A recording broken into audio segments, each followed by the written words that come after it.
your expectation is that they're all going to get confirmed, or you think that some Republicans might actually stand up? Maybe RFK Jr. I mean, is there enough, are there enough Senate Republicans left? Here's the thing. A lot of the sane Senate Republicans, particularly those that voted to remove Donald Trump, they're up for re-election this year. So now it becomes a whole different ballgame. And, will they resist RFK on vaccines? I don't know. Well, America, I hope you like measles. It may sound like Jake Tapper's joking, but the people rooting for putting RFK Jr. in charge of the nation's health are literally going against the scientifically driven studies of the world's health community. You've been talking to experts in the health community, the medical community, preparing for him, RFK Jr., to be given some sort of role in health. What have they said to you? Well, it's not often that the entire medical and public health community is going to be in lockstep on something, but they're pretty close on this in terms of their significant concerns, horror even. Somebody said to me today, I can't think of any single individual who'd be more damaging to public health than RFK. Keep in mind, I think if the reporting's correct and the job is the Secretary of Health and Human Services, that comprises the CDC. We just got through this pandemic, comprises the FDA, comprises the NIH. He's talked about wanting to basically strip funding for infectious diseases overall. Again, just coming out of this pandemic with concerns about other viruses and things out there. The CDC, the FDA, and the NIH. Trump and his MAGA supporters have been convinced that as long as smart people who look into and study things that they can't fathom provide a conclusion on something, it means they're lying somehow. We Americans rely on stupidity and fact-free declarations. I'm going to go to NIH my first week, and I'm going to call all the division heads, and I'm going to call all the bureau chiefs, and I'm going to say, we're going to give drug development and infectious disease a break, a little bit of a break for about 8 years. And we're going to study chronic disease. We've put hundreds of millions of dollars into ethnically targeted microbes. The Chinese have done the same thing. In fact, COVID-19, there's an argument that it is ethnically targeted. COVID-19 attacks certain races disproportionately. The races that are most immune to COVID-19 are because of the structure of the genetic structure, genetic differentials among different races of the receptors of the ACE2 receptor. COVID-19 is targeted to attack Caucasians and black people. The people who are most immune are Ashkenazi Jews and Chinese. But we don't know whether it was deliberately targeted that or not. But there are papers out there that show the racial and ethnic differential impact to that. There's an argument that COVID-19 has been engineered to affect white people and black people, while being less effective on Jews and Chinese people.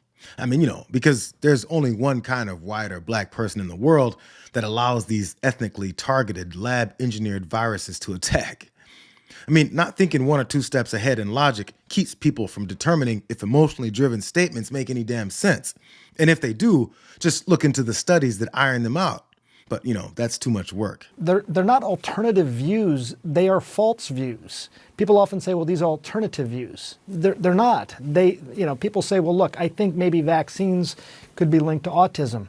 Fair enough. That was an issue that came up, and it was studied in these large studies, global studies involving hundreds of thousands of kids who were followed for over a decade to see if there was in fact a link. Some of the studies actually showed that you were more likely to have autism if you were not vaccinated. But the point being that issues are raised, issues are studied, and yet they still keep coming up. And I think that's one of the big concerns. That's a metaphor, I think, for other things that people are concerned about with him. If you're concerned about vaccines, why not be fully concerned about them? Why not discover why you believe the things that you believe? Our new HHS Secretary has been wrong on a laundry list of health-related issues, but none of them stick because it's easier to believe it for the sake of hoping your political team wins as if this is some kind of football game. I agree with you, man. Something's wrong with that whole system. Yeah. And, as the doctors, you find, Remember, I said I want to do small doses. Small doses. When you feed a baby, Bobby, a vaccination that is like 38 different vaccines, and it looks like it's meant for a horse, not a 10-pound or 20-pound baby. It looks like you should be giving a horse this. And do you ever see the size of it? Right, it's just massive. And then you see the baby all of a sudden starting to change radically. I've seen it too many times. And then you hear that it doesn't have an impact, right? Donald Trump didn't have a clue what he was talking about during that phone call, when his objective actually was to butter RFK up enough to drop out of the race and keep him from damaging Trump's chances with voters. When and where do you think he's seen babies start changing radically? Too many times, he says, after receiving a vaccine. Where's the documented evidence of the president-elect hanging out in doctors' offices as they administer these vaccines, and his follow-up with all the families as their babies deteriorate? He's not even a good con artist. I mean, notice how that rambling bullshit discussion about vaccines suddenly turns into talking about winning politically and surviving an assassination attempt. But you and I talked about that a long time ago.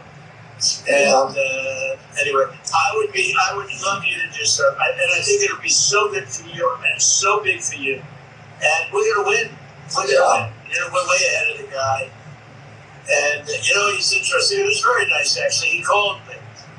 And he said, how did you choose to move to the right?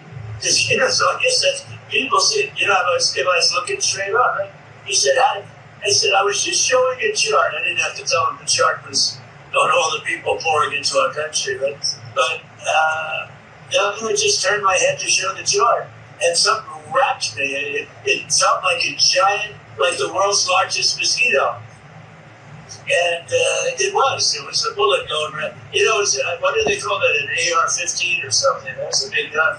That was a pretty tough gun. So that was the conversation that was supposed to never see the light of day, that led the country to the possibility of appointing a guy that flippantly says there's no link between HIV and AIDS. Oh, and that water turns kids gay and transgender. We're left hoping that members of Congress can focus on reality and smart people to reject these nominations, but they're too busy carrying out their oath to one man instead of the entire country. The scientific and medical community has been clear for years that what he says about vaccines, childhood vaccines, is false. They don't cause autism. There's no direct link. Does that bother you at all? Look, Jake, in the election, Donald Trump won the popular vote. And one of the things that he promised on the campaign trail is to have a serious and thoughtful conversation about vaccines, especially after the pandemic. Mandatory vaccines is a topic that a lot of American voters want us to tackle on Capitol Hill. So I imagine this will be a big topic of discussion in the confirmation hearings. But remember, it's Congress that makes policy and works with the President Trump, to carry out his agenda, and the secretary will be on hand to execute that agenda. So I feel very comfortable with RFK Jr. having a significant seat at the table to lead big debates about this at a time when obesity is so high, when healthcare issues are so important. And I'll tell you, after serving on the House Education Committee for the past 8 years, RFK is eminently better qualified and more prepared for Secretary Becerra, who sits in that role today, to carry out the agenda that the American people want.